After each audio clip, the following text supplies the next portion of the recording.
What's going on, Spittin Chiclets fans? Biz here, and thanks for tuning in to another edition of the ECHL Player Relief Fund interview series brought to you by Boykies. What is Boykies, you ask? Boykies is a delicious air-dried beef biltong. It's a healthier version of jerky made in the USA with high-quality ingredients. More protein, half the sodium, and zero sugar. Not only does Boykies make an amazing product, but they have been generous enough to donate $10,000 to the ECHL Player Relief Fund and will be offering fans a Biz20 promo code for any product on the Boykies.com website for 20% off. We know times are not easy right now, so we're trying to give you as much content as we can. So we hope you enjoy this interview, and please stay safe, and once again, thank you to Boykies. We are now joined by a very special guest. You know, if I'm doing the intro, this is a guy that we've wanted for quite some time. I'm going to go through a little resume action before I tell you who it is. Third overall pick in the 84 draft when none other than Mario Lemieux went first overall. Thanks for coming. Edzo ended up playing with him and coaching him. Thank you. 16 NHL seasons, over 1,000 games, 794 points. Thanks for coming. In a span of 239 games from 87 to 90 on the Toronto Maple Leafs, he had 112 goals. How's that, Biz? One Stanley Cup with the New York Rangers, Sidney Crosby's first NHL coach, and the one that really cracked me up, just put into the National Italian American Sports Hall of Fame. Whoa. How are you, Edzo? And Olczyk, thanks for joining Spittin Chiclets. Wow. And my first NHL coach as well. How lucky am I? I feel like you're very lucky. You guys are living way larger ever than when we were together in Pittsburgh, I'll tell you. The Ritz. Well, Biz was like down in Wheeling when we were together in Pittsburgh. Oh yeah, I was in the doghouse in that organization. That was good times. Well, though. thanks for having me, boys. Oh, thanks for coming. A tip of the hockey helmet. You guys are knocking it out of the park. So I appreciate you guys having me, and I appreciate you coming. And is that all you got? I mean, you didn't have anything about horse racing or anything? Well, don't worry. The horse racing we brought up, Edzo. But I do want to bring up the book. RA, you know what's going on with the book. Do you want to explain that? Eddie Olczyk, Beating the Odds in Hockey and in Life, had just come out, correct? Yeah. How was that? How did that process work? Right in the book.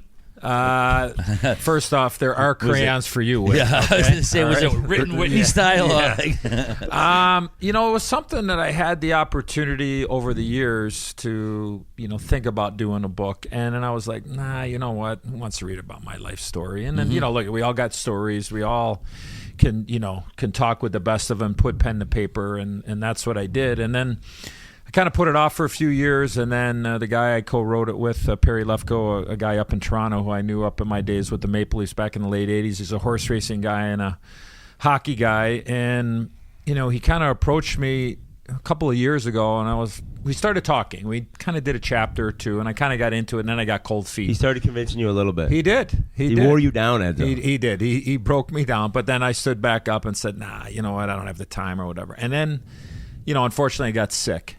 And then no pun intended, I think when I got diagnosed and I was going through my cancer battle, I think that was kind of the final chapter that put me over the hump to write the book, because I thought, well, maybe I can tie in with all the things I've overcome as a kid growing up in Chicago and making it to the show and playing the Olympics when I was 17 for Team USA. And, just everything. We all have a story. We all have overcome adversity. So I think that was the deciding factor on when to do the book, and we've gotten a lot of positive feedback. And look, the thing I hope is that we can inspire one person either to stay away from the disease of cancer or any battle, help them get through it, because it tests your will to live when you are diagnosed with the disease, and we're all touched by it, and maybe just bring a little bit of hope to somebody. So that for me is the goal.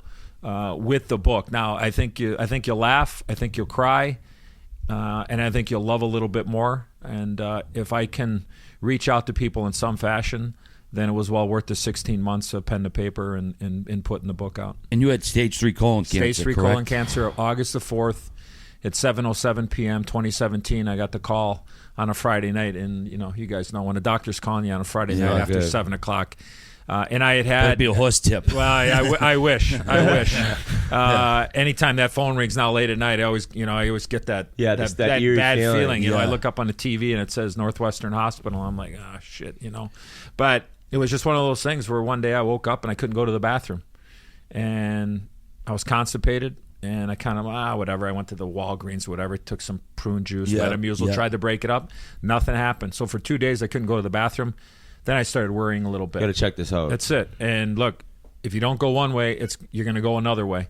And thank God my friend was over at my house, my best friend Dominic. He rushed me to the hospital, and they told me I had a blockage in my colon. And next thing you know, I had 14 inches of my colon removed, and a tumor the size of my fist, and a 6-hour surgery. And then I waited for that call. That was how many days later? Sorry. It was Like a week or well, no? I wasn't. I mean, the surgery from the time I got Yeah. constipated, the time I had the surgery was 5 days. 5 days. The last thing you mentioned there is love a little bit more, Yeah, and I know you're a pretty big family man to begin with. 5 kids, correct? 4. 4. I'm sorry. yeah, it's Wikipedia. okay. Yeah. Wikipedia. Yeah, right. After I got enough money. I got enough money going out. I don't need any more. Okay. Don't want to make it any tougher on the Chiefs than it already is. But after experiencing something like that, Yeah. how much does your level of empathy regarding any subject just skyrocket? Yeah. You softy. You know what, Biss? People have asked me that. Do you look at things differently after being sick? Right. I mean, I think maybe when I'm sitting in traffic, somebody cuts me off. I'm like, no big deal, right? But honestly, like for me, I think I did a lot of reflection. I look back on my life and on my career, and I think if anything, it kind of helped reinforce to me is like, you know what, you had a pretty damn good career. Like things that I accomplished as a player and a broadcaster and Sneaky. Transition out of that and is whatever, very impressive. right? So, well, thanks. But I think when I was going through it, and I was very much at peace. And what I mean by that is that the most important people in my life. My wife, 31 years, my 4 kids, my folks, my brothers, people that are really close to me, and we all have that circle, is I've always let them know how I felt about them. And I don't want to get too deep here, but the fact that matters, it's just like, look, I've always said, I told my wife, I said, look, if something would ever happen to me, it would kill me If you didn't know. to have you not know what you've meant to me and what our family has meant to me and how proud I am for us to be together. And she'd always say, nothing's going to happen, right? I mean, it's just a regular reaction. But so when I was going through the toughest battle, look, I was broken at times during my chemo treatments. I mean, I wanted to quit. I never quit at anything in my life. I mean, during my second treatment, my side effects were awful. Like, I mean, I had terrible nosebleeds, headache, neuropathy. Anybody out there that has had chemo, they know what I'm talking about. I had a blood clot in my right leg, and you know what? You lose control of your bathroom. Like your bowel movements, you just shit. Like you just go. Yeah. And I'm just like, I can't do this. I'm in treatment 2. I got 10 more treatments. How am I going to get through treatment 2? On September the 15th, and I got 10 more to February 21st. How am I going to get through it? I said, I can't live like this. And my wife grabbed me and she just said, you got to fight. You got to fight for me. You got to fight for our kids, and you got to fight for all the people that love you. And we had a moment that lasted probably 30 minutes. I cried, and I'm like, this is hard. Like it tests your will to live. And just getting back to that aspect of always letting the most important people in my life know how I felt about them and feel about them is, I think, going through that at my lowest times, I was like, you know what? Look, if they tell me in 6 months and we're going to reassess, and they said, okay, Edzo, that's it, it's done. Yeah. At least I knew that those people in my life knew how I felt about them, and I think that helped me get through. So that's what I meant, Biss, about the love a little bit more, you know. And we've all been touched by it. And if I can help one person just get through the day and say, hey, you know what?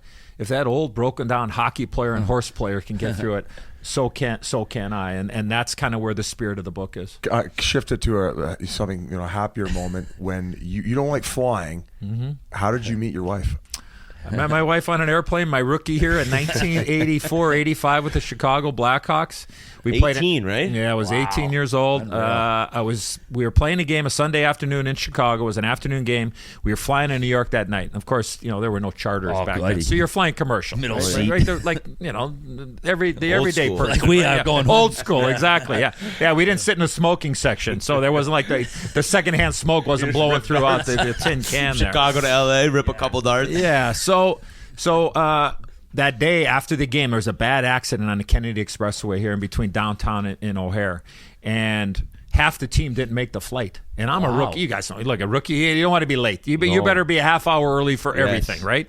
So I'm like, shit, I better get to. So, I mean, I probably endured 25 tickets, violations driving to the airport. Because I said, if I miss this flight, forget the team finding me. How about the veteran guys? They're going to, only about 11 guys end up making this flight. No. And I get on this flight for American Airlines. I walk in there, and I just see the most incredible woman I've ever seen in my life. And her name was Diana, and that's my mom's name. My dad's an Ed or an Eddie. I'm an Eddie. I'm like, and then I saw her last name was Vickers. And I'm like, holy shit, the street I grew up on for almost half my life was Mick Vickers. I'm like, let's just get married right now. This is a done deal. So you don't even know it yet. How did the conversation get going? Were you sitting beside her? I mean, I saw what section she was working. It was a big ass plane, Biss, so I worked. I think I had about 18 orange juices that day. Because you guys know I don't drink, so I mean, I'm just pounding orange juices. He's like, thank God half the team's not on this flight. Excuse me, miss. Exactly. I think I was third star in the afternoon for the game, but I'll guarantee I was first star on that flight to New York that night. That I know for sure. So here's even better. So I was talking whatever, and I said, "Hey, would you like to go to the hockey game?" She's from Columbus, Indiana. That's a line right so there. for the next night, so we're playing the Rangers. I said, "Okay, I'll get you 2 tickets to the game, and I'll meet you at Will Call at the box office." So I go ahead, look at that time, it was my rookie year. I was making $75,000. Okay, so 2 tickets, $155. Okay, not a big deal, but I mean, it's still pricey when you're spending money. Yeah, right. So I'm trying to impress. So you left him COD. No. Last row balcony. Which is cash on demand for those of you who Promo don't know. code Biz20. It was cash. Okay? We roll in cash. Okay, us horse guys, cash, absolutely. With a K, Always have a wad. with a K, by the way. Absolutely. So we win. Bob Murray, general manager, Murph in Anaheim. He scores the OT winner. I get undressed, showered as quick as you can. I mean, I'm getting ready, all dialed up. It's pouring rain at the Garden. I work my way to the box office. Nobody there. I lap Madison Square Garden once. Maybe she was wandering or whatever. She didn't know where. Wandered. I don't see her. I wander again. I don't see her. I'm like, gave me the 9 of hearts. Did you I'm see like, the Rangers one? I'm going, yeah. Must have been a Ranger fan. So I'm like, okay, well, now what do I do, right? So I think she kind of just gave me the 9 of hearts. She blew me off. So I call her phone number and ring, and all of a sudden I hear, hello? I'm like, Oh, jeez. guy answering the phone. I'm like, what's going on here, right? I go, do you know if Diana went to the hockey game? Nope, sorry. I think she went on she got called out on a trip, because she was flight attendant, so sometimes they get called last minute or whatever. So I'm like, okay. So I don't know if she ever went or anything. So long story short, we ended up hooking up. But I guess the moral of the story is that the $155 that I spent that she didn't go to the game over the 34 years that we've known each other has probably cost me about 9.5 schmil probably since then. So, I mean, so 2 tickets at 100. Hey, 2 tickets at $155. That's nothing, right? You propose with the ring. You're like, hey, about that 150. If you're not going to go to the game, tell me. Like, you should. Can I get that 155? That's what back? every pair of yoga pants she buys now costs. You mentioned that you don't drink much. You've only drank on 2 occasions. Yeah. Which occasions were those? Actually, the number's gone up since the last time it's official. Okay. First time as a 7.5-year-old kid when I was sitting on my dad's lap in the suburbs of Chicago. He had a beer in his hand. You just take a swig, spit it all over him. He didn't like it. Exactly. Nowadays, you'd be a DSS, police getting called and shit. Exactly. Yeah, right, exactly. We had a tap in my dad was in the food business for 55 years, grocery store business. So we had a tap in the house. Like, I mean, it was there. I mean, if I wanted to, it was very easy. Crushing draft beers in your kitchen. Yeah, right, exactly. And then second time, Biss was when we won the Stanley Cup in '94 with the Rangers. Guys were going at it in the locker room and pretty much just stopped traffic and said, all right, Eddie O's got to get in there and take a swig. So I think it was a combination of Champagne and Budweiser, I think it was. It was like going. And then the third time was August the 4th of 2018, the year to the day that I was diagnosed with stage 3 colon cancer. My oldest son, Eddie, got married. So I had a glass of champagne at his wedding. So those you do a speech night before or anything? You crushed. I did a partial one. I did a partial one at the rehearsal dinner, and then obviously on the wedding day. Yeah. So it's So those are the 3 times official. 3 times. I mean, This is like I drank was 3 gonna say, times this already is like today. I've had 3 drinks before 11 today. Well, I mean, it was a different culture back then there Yeah. too, because like guys like on the road, it was like mandatory to show up. So were you oftentimes going out and just having a pop? Shane Doan wouldn't Yeah. drink much, and he Yeah. would just come have a Yeah, pop. Exactly. Yeah. Still That's gonna all hang it out was. with the guys. Oh, yeah. Mike Greer never drank, and he'd be the last guy out all the time. That's Yeah. what people told me to play with him. Like he was going to make sure he's going to hang with the boys. Oh, wasn't yeah. drinking. That's what you do. I mean, that's look at back in the day. I mean, I'm going back to the early 80s because that's when I broke in the league. I mean, I think there's still peer pressure in society. There isn't, without a doubt, especially now with social media. God, yeah. But back then it was, I mean, it was intimidating to not Yeah, try I to can be one of the imagine that. guys and Yeah. go, hey, you know what, like, Yeah. this guy or that guy or Peer pressure. Yeah. So for me, I just chose not to do it. But I would go out and I'd have fun, and I might have about 25 or 30 Diet Cokes or something. But Well, that's what your kid said. He said you averaged during your NHL career like 13 cans of Diet Coke a day, right? Yeah, that Like was. John I know. Daly Looking level. back, Yeah. that probably wasn't very smart. This, I know. Yeah, but that was one of my vices. What's funny is you mentioned you really had a hell of an NHL career, and it's kind of come to the point now, though, where you're recognized, I'm guessing, more as the voice on NHL and NBC. So there's got to be times when you're like, you remind yourself, or people occasionally bring up hockey playing days as opposed to working with Doc Emmerich and traveling and doing the Cup finals, where you're like, yeah, that feels like a long time ago, but I could play this game.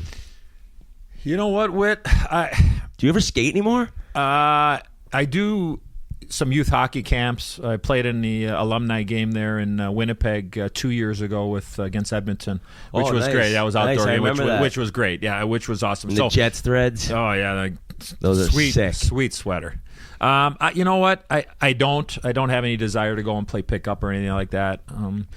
But you're right. I mean, look, I've been retired now, going on 20 years now.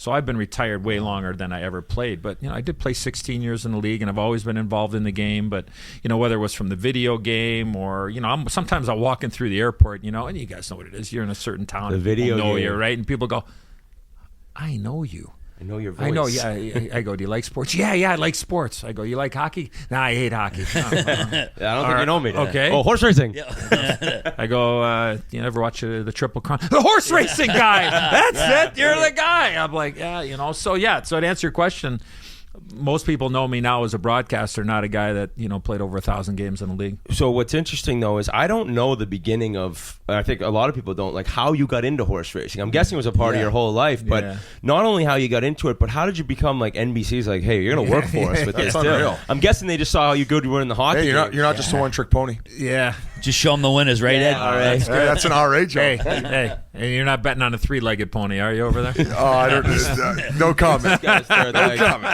Well, look, as a young kid, I went to the track. I actually talk about it in the book. I talk about how I kind of fell in love with horse racing. And for me, it was just seeing these 1,200-pound animals run 35 miles an hour and just the athleticism. And then, you got these crazy humans jumping on their back, at 122 pounds and going for a ride. And they're rock stars when you get around the track. Yeah, right, exactly. In Saratoga, these guys walk around like legends. Yeah. So they're, it's always been a part of my life. And, just started. I didn't have a lot of money as a kid, so you just go to the track. I was a caddy, so you make $30 a round or whatever, and then over the course of time, you just go and play and have some fun. And I just kind of fell in love with it. And you guys know what makes our game go, the game of hockey go, is the people behind the scenes, right? Like the trainers.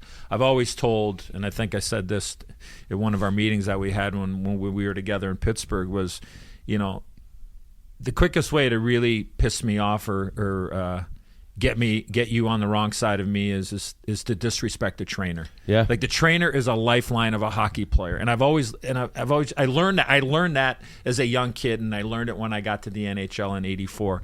And I've always emphasized that to my boys and anybody that I've ever come across. And it's not much different in horse racing.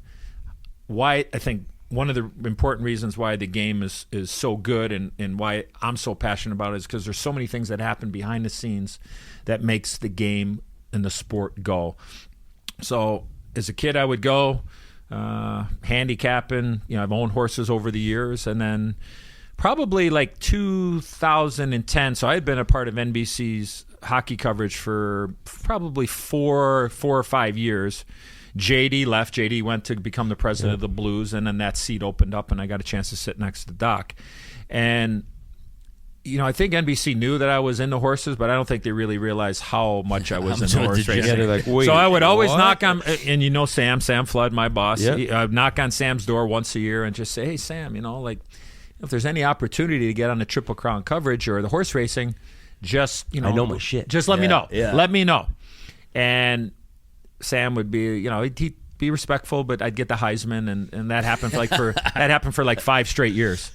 So then eventually I just said, I went in there and I just kind of laid my cards on the table. We were out somewhere, and I just said, you know what? I don't know if you know this, but I actually got my start in television and radio, and was in horse racing. I said back in '94 we won the Cup with the Rangers. The following year there was a work stoppage.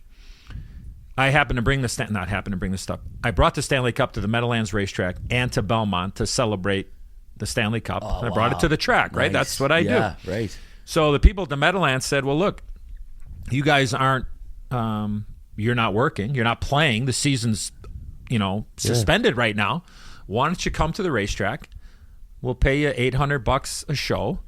And they knew it was going to give me $800. I'm just going to give it right to the back to the teller. track. Right, exactly. Yeah, there you go. Pays for the afternoon. That's that vicious circle, right? Yeah. So, and they said, look, we want you to pick the horses for our in-house television and then do our race show after. So that's how I got my introduction to TV, was Wow, through no horse shit. racing while I was While you were still playing. playing. While I That's was still playing. unbelievable. And Sam didn't know that. So that kind of got his attention, and I got a little help from Doc, because Doc would, kind of put me up on a pedestal during the games, and we would read the green sheets and say, "Hey, tee you up. yeah, you Yeah. go, hey, Who who do do you you like like? this Who do you like weekend? in the Derby?" And then the one Derby, I When hit you the hit top it. 4 finishers, That was and one of our insane. camera, Nailed them? well, top 4. What'd you win in that?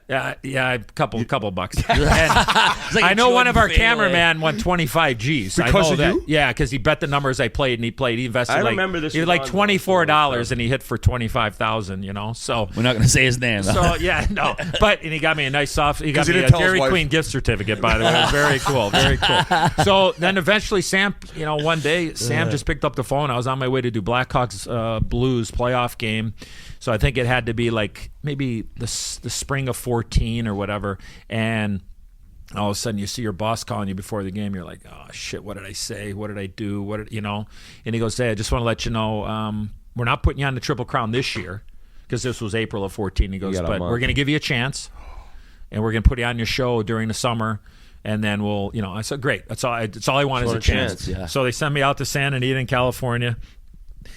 You like this. So I go out there. I get 2 races in 1 hour. They bring me on. I'm the handicapper. Again, here's this hockey guy talking about a horse racing, right? Everybody's like, that's, I had to get over that hurdle and say, Yeah. I think I'm knowledgeable, and this is what I do, and this is one of my passions.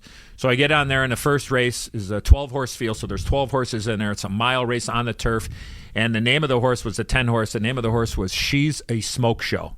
That was the name of the horse, and all I say is, regular jockey gets back on. The horse was on the lead the last time, wants to come off the pace. Great price, 10-1. 12-horse field. What happens? Boom. She's a Smoke Show. She wins. My first pick, 10-1. Oh, in a that's 12-horse a nice field. 10-1. Okay. 22 like- all Hold in a on. minute. Hold on. Now, that's just the appetizer, Whit. Next race comes 6-horse field. 6-horse field. You got 2 stone cold favorites, like a 4-5 and like a 9-5. What do? I go with the 15-1 shot. it didn't. Picking Take it them up to down. pieces. Who wins? Here comes the 15-1 shot. Round Boom! in the corner. Wins it on there. 2 for 2 in 10-1, 15-1. Yeah, exactly. The On a daily short- double. on a in a short six- board. Daily Really, double too. paid like $398 for $2. Hey, so you're like, hey, Sam, I got great news. I did pretty well. I appreciate it, but I'm gonna need some more money because I was 2 for 2, so my contract's changing. So that got the attention of a lot of people. And look, I said, look, don't expect this all the time. Like this is if I could bat. Honestly, if I could pick winners, if I can hit 27%. I was gonna say That's 2 out pretty of 10 good. is like. Oh yeah, no, but if you get 3 for 10, just winners, big time. just winners. You're elite. It's like batting average in baseball. I've always kind of 100%. thought. Yeah, right? that's So if you're batting yeah. 300. Yeah, you're money. gonna get 22 schmel. for So sure. that story about the cameraman winning, Ronak teed me up for one. He said that one time you picked like the lowest. Is that a different story? Yeah, this is a different one. When he was at Del Mar. He said it was like a $40 bet won him like 5-6K or something. He said, him. I gave him the numbers or me? Here, let me read this fucking text.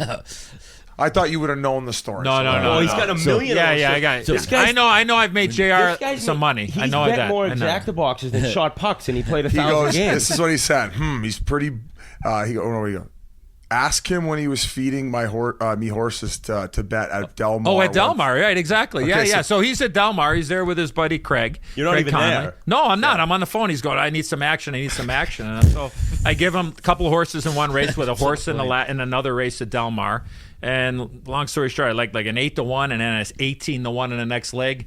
And I told him what to bet, and he bet. And I don't think he invested $20. Yeah, he invested, and what did he win? $4K. Yeah, Imagine he just well, no, I know. Well, no, but I mean, if he bets 200, he walk out of there with 50 or 60 G's. I thought he made a score. I know. He didn't have a lot of confidence. Yeah, that's beer money. That's ridiculous. $100 bills are like ones to you. So then I just said, you know what? Just usually I take 40%, but I'll only take 30 this time here. So when you first started going, did the old man start taking you to the track? My dad, no. I went with an old hockey buddy. Actually, wow. I talk about this in the book as well. Tony Quillis, who was my team hockey manager for one of the teams I grew up as a kid. He was a horse player. His kid was a goalie. Mr. Quill is actually in a battle right now himself, and I'm thinking about him, praying for him. But that's how I went to. I just went to the track one day with him. Wow. And that's kind of how I fell in love. My dad, no. My dad's a bowler and a golfer, and that's where he would get his action. But my dad never went to the track. Yeah. So what's interesting with the horse work and all the games, NHL, NBC, also the Blackhawks games, you work a lot, dude, huh? Like you are. How many days a year are you on the road? Close to 100? Oh yeah, I mean I do 100, and I mean if we get full series in the playoffs I'm probably about 115 games. And you love it though. A year, you like being that busy and traveling. I do. Yeah, that's great. do. I mean it's like this nut. It's what we know. It's what we love. We're passionate about it. The people in the game, for the most part, are incredible people. And to me, that's what I love the most is running into him at the arena, or getting a chance to run into you just by chance somewhere, or just guys you haven't seen, or just get a load on a league and find out what's going on. Like, wow, you believe this? Can you believe this guy's sitting out? Is this team going to get make a trade? Is somebody going to get fired? But it's just like the camaraderie with our guys, regardless of the era, I think is something that is so incredible. And I will say this is that the era that I came in, and again, early 80s, I knew who the majority of the guys were that came before me. That came before me, right? I think there was a stretch, I don't know for how long, but I think there was a stretch where a lot of the players that came into the league had no clue who some guys were, and you sit there and go, how? Like I would go, how in the hell did you not know who this guy was? Mm-hmm. Like you start rattling off guys and go, yeah, he shot left-handed, or he shot right-handed, I could say or he wore an 18 or right. You know what I mean? I had guys who knew what color stick tape they used. Every guy, and all of a sudden the guy puts a little different color in there, and like, you go, whoa, what's that? Stop the press. Stan's got white tape. Stan put white tape on it, like the internet almost exploded. This reminds me, because you're talking about the tape thing, and Patrick Sharp was one of those guys. How come when I'm on TV, how come you never do one of those videos and go, damn, is that Eddie Olczyk a good-looking man there? God. You saw my Sharpie video. Oh, you kidding maybe me? If I saw you on TV 1 year out, like Sharpie looks right now, he might be, if he can stay that 20 jack. years out, I don't think I'm you're not a handsome You're a handsome bastard. I think I'm still remembering you backskating me. Hold on. You're man rocket status. Don't worry about that. Maybe a little different demographic we're talking, right? Yeah. Is that where you're going with? Yes. All right. Well, it's funny you said it. We were just told by, I think, Brent Sopel or Duncan Keith that Big Buff, when he came in the league, he's like, who's Joe Sakic? Like, some people just have no clue. It's hilarious. But you were somebody who wasn't like that. But you know what? I think that's what makes our game so, I think what makes the game so great is that the respect factor, regardless of the era, for how many games you play, what your role was, if you won, where you're from. You know what I mean? I just think there's always a connection. I think there's a respect there. And that's what I hope never goes away from our game. Because if it does, I think it loses a little bit of the the varnish on I think what we all think is what the greatest game is. RA's got some interesting stuff about how when you were coming in the league. Last horse question. Yeah. So there's Yeah. This story that's been going around of Quinville during the playoffs. I think it was in the second round where he was late for a meeting. You know, coaches always come at the same time after every period. And the boys are kind of like, where is he? Where is he? And all of a sudden they hear this big roar of the coach's office. I think it was pregame meeting though. They said. Okay, maybe Either way. Either way, it was there. He was late for something. Yeah. And sure enough, he'd bet a horse and won a big. I think he won like $50K or something like that. Yeah. Did you know the story, and did you have any input? I had known that he had a good score, but I didn't know any of the where he was or anything. I knew that they were at the rink, but I didn't know the whole scenario. But yeah, I mean, Joel is when I hit my Joel's a big horse player. When I hit my big score, I invested real quick back in, I was probably going on 11 or 12 years now. I invested $168 in a pick 6 out at Hollywood Park over across from the old Forum. The old LA Forum, Hollywood Park. Wow. And I played it on Express Bet, which is how I play my horses. And I invested $168, and they had $1.5 million carryover. And I invested $168, and I was alive in the last race to 7 of the 10 horses, and the payouts for the 7 of the 10 horses that I had were anywhere between $55,000 and $1.5 million. So as long as one of those other two horses win. that I had, 8 or 9, the 3 horses that I didn't win, I was going to cash for $168. It was either going to be for $55,000 or $1.5 million. So this is late at night. It's like 10:15 in California, 12:15 in Chicago. We're watching the races. So I knew Joel, and so I dialed Joel up, and he was out in the East Coast. That's where he is in the summertime. And I call him, and then one ring, and he picks up the phone. He goes, "Are you alive? Are you alive in a pick 6?" Oh yeah, he was watching. He goes, "You wouldn't be calling me unless you're alive." I'm like, "Yeah." And he goes, "Oh my, this is like, this is incredible." So he goes, "The 10's gonna win. 10's gonna win." It was a half a schmil. And he goes, "The 10's gonna win." I'm gonna go, "Oh my God, 10!" And sure enough, now what made it interesting is when they were turning for home, they were probably 3/8 of a mile from the finish line. The third, fourth, and fifth horses were all the ones that were paying $1.5 million. Like, so they, I mean, I had a thrill. Hitters. I had a thrill. And then who comes circling on the outside but the 10 horse, and the 10 horse hit. So I for $168. I got back a half a schmil, and I got. Oh my God! What a hit! Biss, I got even.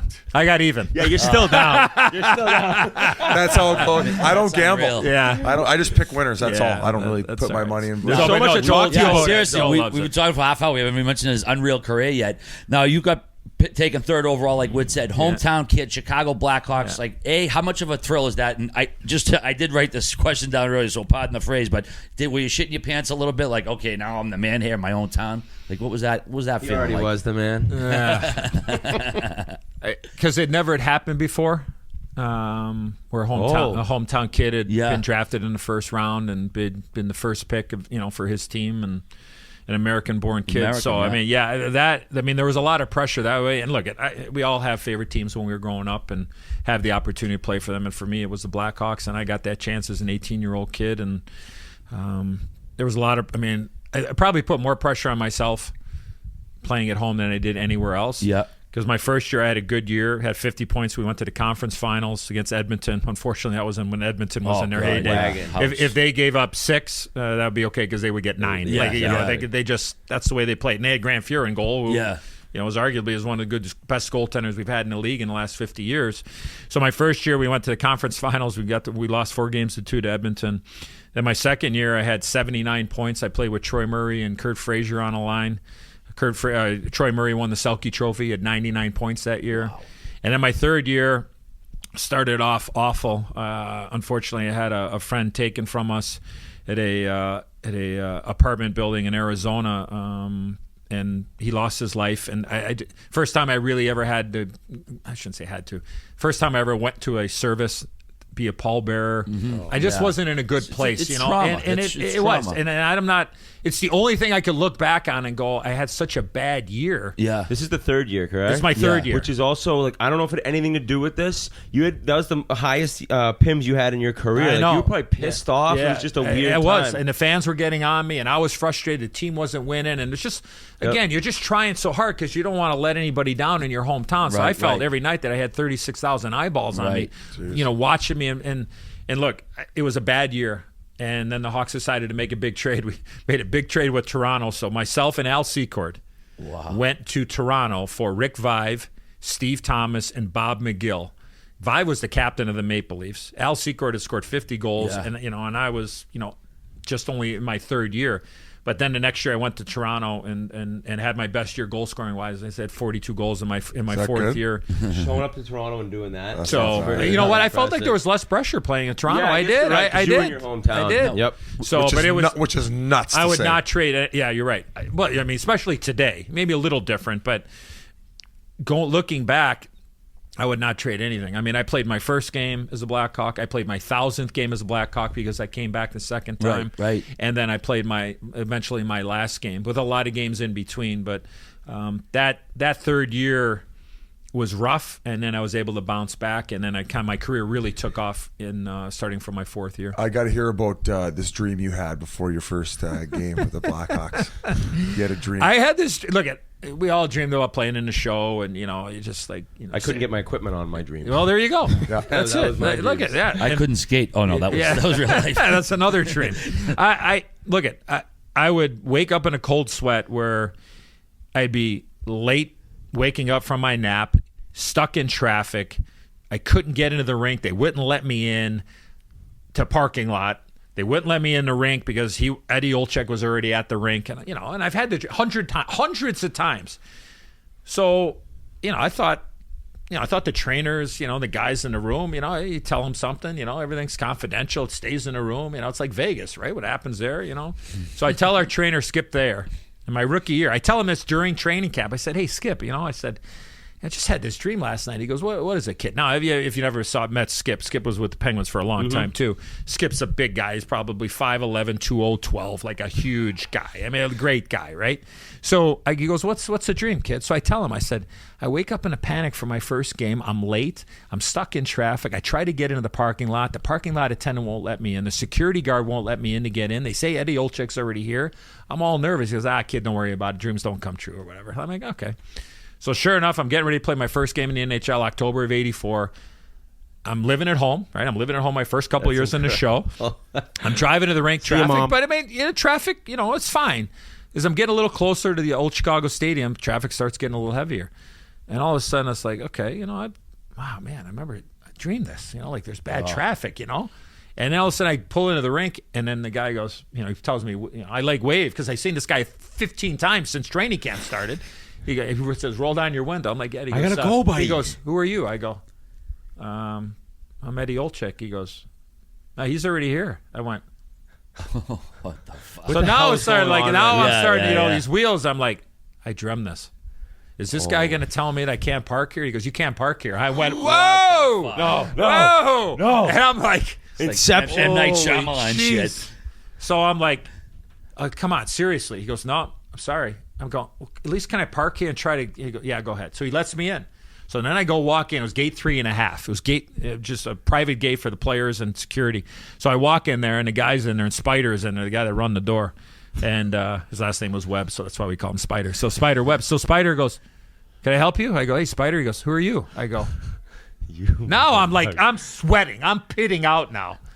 And I'm looking at the clock. I don't have a watch, but I'm late now. Now I'm late because I'm this is a delayed disaster. 15 minutes. And he goes, give me some ID. He goes, Eddie Olczyk's here already. I'm going, no, call down to the room. I'm telling you, whoever's here is, and now I'm flustered. They're playing this right. Oh, right, yeah, right. I have no clue. That's why I love the trainer so much. Best cruel. At this time, I mean, I'm thinking about one thing, not being late for the meeting. Playing in the show. And his dream has come true. And then finally he goes, yeah, go ahead. Yeah, they said to go. So like now I'm sprinting. And I get to the stairs and I start walking down and I'm shaking my head and I'm like, I'm flustered. Rattled. I walk around the corner. I'm going by the training room. I look in there and I said, hey, Skip. And then as I'm walking by him, I hear, he goes, "Hey, kid." And I kind of back up a second, and he goes, "Did you have any problem getting to the rink tonight?" Skippy. That is just Skippy. So I didn't share too much more with Skippy. How know were what you I that mean? night? What do you mean? Come on. Scored a goal in my first game, Biss. Thank Come you. on. Fucking right. Thank you. Seventh Wow. goal and a 7-3 win. Not bad, huh? Hey, I don't bring up the stats. I bring up the dreams. All right, baby? Yeah, Biz ain't the stat guy. I want to go back to when you broke in. You actually broke in with a guy who I grew up on the same street as, Jackie O'Callahan. Yeah. You guys were basically the only American regulars on that roster, and there weren't a lot of Americans in the league back then. Did you guys kind of bond over that at all? Yeah, Jack took care of me because he was an Olympian, obviously, and Yeah. that 1980 team, as Oh, you yeah. know, they opened up the door for us, right? I mean, Yeah. they did. They opened up the door for people in the NHL saying, "Hey, you know what? Down there, they got some pretty good hockey players," and that team opened up the doors by winning the gold medal. Absolutely. And Jack took me under his wing. He's always been a terrific guy, and I think that there was that. I think you gravitate to guys, and I'm sure you guys had it. Certain guys kind of going out of their way and just making you feel comfortable, and a guy like Jack O'Callahan, Troy Murray was one of those guys for me. I mean, when I came in, we had some incredible veteran guys. I mean, you had Dennis Savard, Steve Larmer, Troy Murray, Doug Wilson, Ben Wilson, Al Secord. I mean, we talking about toughness. I mean, we could play any way you wanted. Like I said, just unfortunately for us, Edmonton was in their heyday, but Jack was, a great guy and somebody that I could lean on, or somebody that would look after me of being a young 18-year-old kid in the league. What was the anti-American sentiments like in the league back then? Because, like I said, there weren't very many. Did the Canadians give you shit all the time? No, or was not it a big really. deal? No, Okay. no, common, really. Yeah. no. All right. There weren't that many players. Like No, they- yeah, right. Yeah, I mean, it was. I felt it more when I left home when I was 15 to go up to play in junior B in Stratford, Ontario. Okay. I went up there with two other buddies of mine, and we went up there and played in Stratford, played junior B hockey, and I mean that's where it was kind of more every day. The ugly American, or however you want to put You were it. fighting a little bit. Had to fight a little bit then. Yeah. But I mean, it wasn't bad. Yeah. I mean, but it's just You're feeling just more people barking at you and stuff. But it really wasn't. It wasn't that bad. Who's your first NHL scrap with? You know what? Somebody asked me that the other day, and I can't remember. I remember having a couple scraps with Lee Norwood, who was a pretty tough defenseman. And it is fact, because we know what's on that World Wide Web thing. That's everything on there is true. Everything I is read true. it on the internet. It right? must be true. Because Dickie Dunn wrote it. So, Oh, nice. a 5-minute fight. It's in there. Probert, Olczyk. 5 minutes for fighting. Now I did a lot of receiving because if you go, it's on the internet. I didn't fight him. I just happened to be the first guy around there that had to get in there. And Mickey Redmond, one of the great Red Wings of all time, does a great job there in Fox Sports Detroit doing color on TV. You can hear Mickey in the background sitting there. Olczyk, what is he doing? He doesn't want any of that. I go, yeah, I didn't want any of that. I'm skating up the ice. Plays up here. You got everybody up in front. All of a sudden, the crowd's going crazy. I'm like, well, the puck's here. There's nothing going on. I look back. There's Proby feeding Kenny Reggett, our goalie. No. And I'm like, I'm looking around like, Oh, that's a legendary clip. Yeah, like I've seen that You're before. like, change. Right? Change. You're like, Yeah, I have to go over there. Yeah, right I now. go, okay. So I get in there, and I'm, what do you do? I end up playing with Proby, God rest his soul, at the end of his career, and then into my career. It was just one of those where you just kind of, you get in there and just get him off the goalie, right? And you're hoping Save that your everybody goalie. else comes there. But Mickey says that, Olczyk, what is he doing?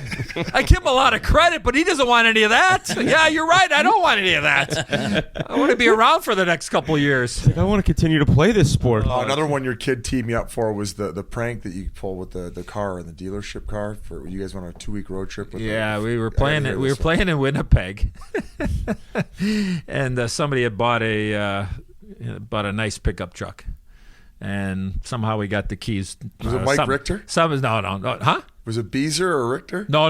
in This Winnipeg, this right? is Winnipeg. Oh, okay. Yeah. Oh, there's a couple of car stories. Yeah. Okay. Yeah. The other one there with the sewn up fish in the bottom That's of it. the one. Yeah. I wasn't a part of that. Wow, you still won't admit it. Okay. Oh, no, cool. don't look at me. He's like flurry. Hey, never him. Don't look at me. All right. I don't know. All right. We just happened to put a for sale sign in somebody's pickup truck there, and we put the house number on there. You know, back then there were no cell phones. I mean, guys, yeah, you know, right, yeah. I mean, if you were Maxwell Smart, you took off your shoe and you These talked to days- the body. these Yeah, guys right. don't get Who's that? Right? Go Look it up. All right, Look it up love on the that. internet. Ask a millennial. Yeah.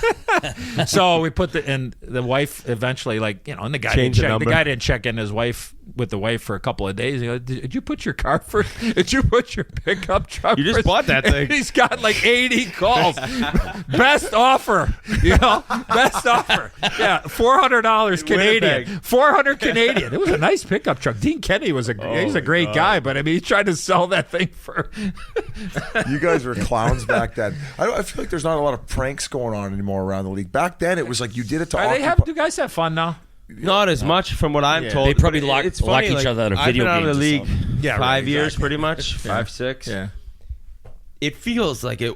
It feels like I've been out of the league for 40 years. I don't know if the change from 5 years ago to now is more than, say, 5 years after you retired. Maybe it always is the same. It's that much different. Yeah. But I don't know. The guys we talk to, just with how young it is and the lack of joking around a lot. Well, of you know, times. I'll say this is that, and I think a big reason for that, I think, is, for the most part, when you go on the road, most guys have their own room now.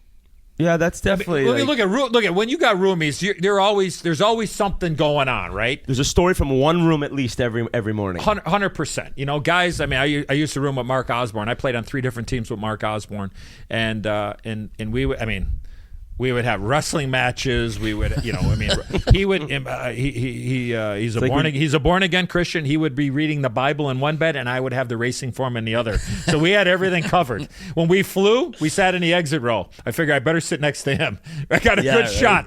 I got a good shot. We were flying Scare, Ontario with the Maple Leafs. I said, I'm sitting next to Ozzy. He's got the Bible out. I got the horse racing form, Bible out. Right. Yeah. I like the 7. Yeah. You're right. But Genesis I think that's I believe that. I believe with guys being On their having own. their own room more. You know what I mean? Yeah, and look, but- I know what happens because I hear, but when guys are on the bus now, everybody's down. Like there's nobody. Like again, I don't care. I would make the rule when the wheels are in motion, phones are off. Now, unless there's an emergency or whatever, they got the traveling secretary, then he can come back and say, "Hey, Edzo, you got to take this call." Okay? Right? Because shoot the shit. exactly. I know. Look at whether it's the game or whether it's what happened last night or the coach is Something an you got going on the asshole or road. whatever. Whatever it is. I just what I mean. Like those are where I miss those times more than anything on the bus in the locker room. But now everybody's doing this. Maybe it's not the game. It's more social. It's more phones that have changed everything, not just technology. But there is one common theme in probably the last 10 years. Every winning team, we're so close.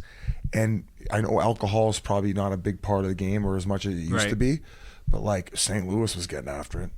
Yeah, they have nights where they have nights where what you're saying is you create memories and stories that you're laughing about later on. Yeah. That's what happens when you all get together for a team party. But too though, and to kind of what you're talking about, Biss, is that now it's you get in, you go for dinner, you go to the hotel, you go to your skate, you go play your game, and you leave.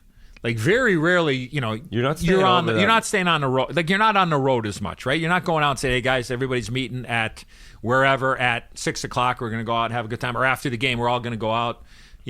Right? I mean that's not happening. So those times aren't as maybe opportunistic because of the scheduling and everything, right? And look, I get it. It's much different to be an athlete today than it was, I know, in my era, 100%. Even in your guys' era, it's changed a lot. Like you said, I think the quality of play in regular season has gotten better. But just everything that goes with it. Because everybody's, for the most part, everybody is focused on one thing and in playing and not worrying about anything else. Because back in the day, everybody was doing the same thing. You can say it, Edzo. Everybody said it. Hey, that's the way it is.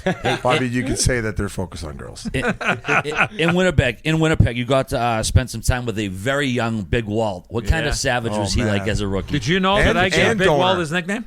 Oh, you did? Did you know that? No shit. I didn't know that. I gave Okay. Big Walt. He came in, and of course, being a hockey fan, my whole life, I was like, Keith Tkachuk. I'm like, Tkachuk, or Walt Tkachuk. I'm like, the guy that played for the Rangers all those years. I'm like, big left-handed guy, a bull in a china shop type of guy. I'm like, known former players, like you're saying. So all of a sudden, here it comes. I go, Hey, how you doing, Walt? He goes, Walt, my name's Keith. I go, no, you're Walt now from now on, right? I'm the captain Then he of the became ship. then he became Big Walt. Oh, yeah. and that's it. The rest is history. So He's pretty Big He Walt came right now. in. I think his first game, if I'm not mistaken, came from the Olympic team. Yep. And if I'm not mistaken, he had a problem with his left hand. He had tape on it. He had to wear this tape or whatever. And like maybe 8 shifts in, him and Scott Mellenby went at it. You know, Mel was Tough a custom. big boy, heavy Yeah. boy, could find his way around the dance floor.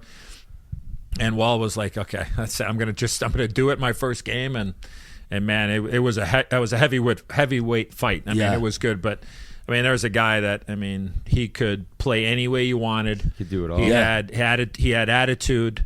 I saw him as a young guy coming in, and very raw. Loved everything about being a hockey player. Yeah. That's probably the best way to describe Yeah, Big yeah. Walt. And look, I mean, I love being around the boys. Look Yeah. at Hey, that. talk about trainers. That guy treated them like gold. well, I would hope. Yeah. I would Taught him. hope, I would Yeah. hope Taught him, that maybe. he caught and was taught a little bit by Yeah. yours truly. I was pumping your Well, tires. yeah, I was, yeah, oh, thanks. Jesus Christ. That's man. what you Well, got. The blue collar background too. His old man Boston Fire for years. Yeah, too, right. so, Exactly. yeah. You know, I mean, look at the bloodlines now.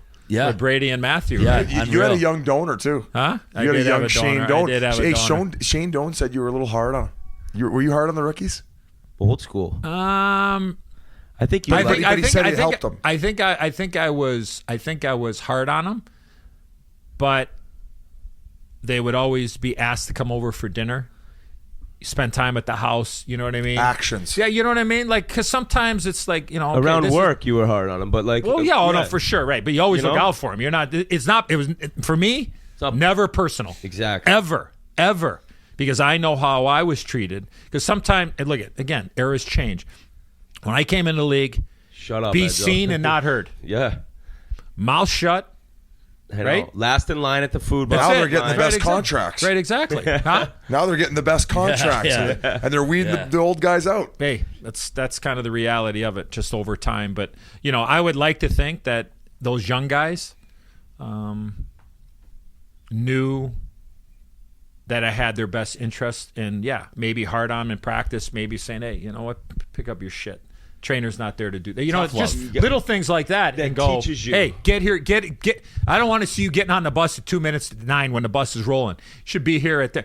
Grab the stick bag, like some of that stuff, because that's what I did. Yeah. That's what you had to do, Right? Yeah. You were taught. Like, Did you have any more hockey questions, all right? I know I just closed it. I know we yeah, I think we got to wrap Actually, it I up. want to ask, what's your favorite horse track? Which one do you yeah, like to I go? was Is it wondering Saratoga? Which one is it? I know Spa's only open a month. That's a tough one. That's tough.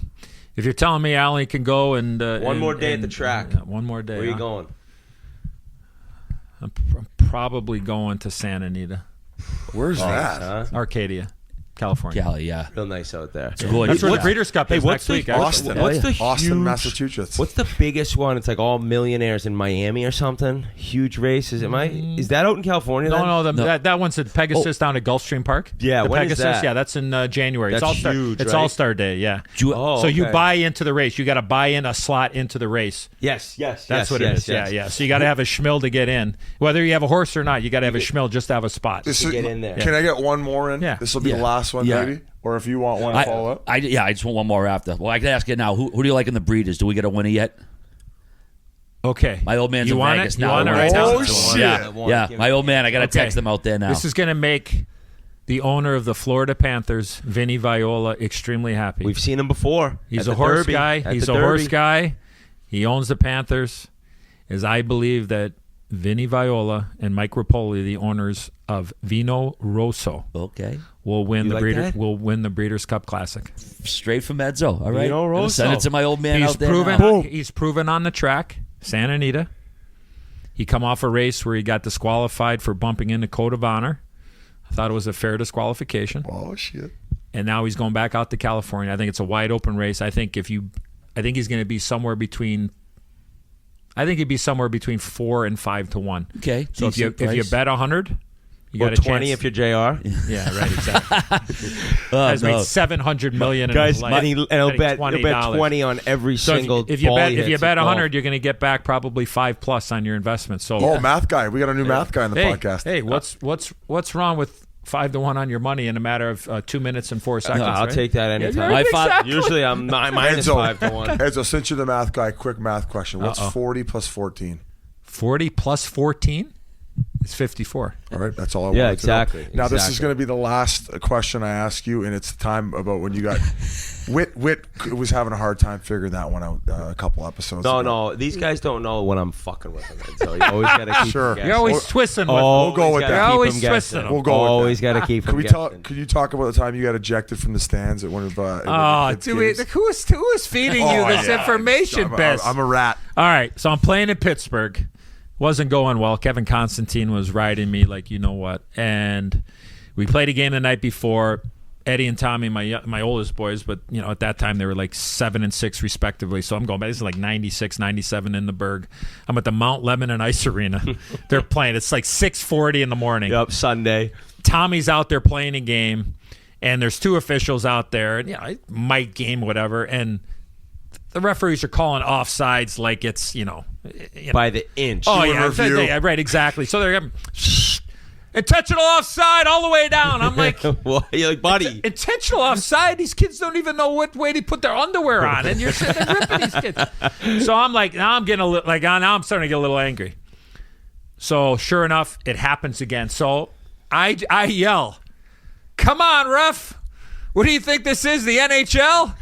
All of a sudden, I turn and like my son Eddie is there, my oldest one, and all of a sudden I hear, "You out!" I'm like, "What?" He goes, "You out!" I'm like, "Fuck this! I ain't going anywhere." Come on and kick me out. Oh, here comes the team manager, Kathy Galloway, the Mount Lebanon Hornet Mite team. She goes, "Mr. Olczyk, they won't start the game until you leave." I'm like, "Really?" She goes, "Yeah." So I had to get up, and before I get up, my son Eddie goes like this, and my son Tommy's out there. He goes like this. He goes, "Hey, Dad." I go, "Yeah, Eddie." What? He goes, "Are you gonna tell Mom?" You're like, no, and you better not either. So I had to go stand in a corner at the Mount Lebanon Ice Arena until the game was over. And I mean, do I want to say that's the last time I ever yelled at a referee? Never. Yeah, I heard That you. was- that guy- yeah. The answer is no. That guy's more sensitive than me for kicking Oh you out of my that gosh! game for that. I mean, I was just like, seriously. But you know what? There's a first for everything, right? Yeah. And Yeah, so it's the only time. It's the only time I ever got yeah. thrown out of the rink. we could have done. We could Seriously. do this.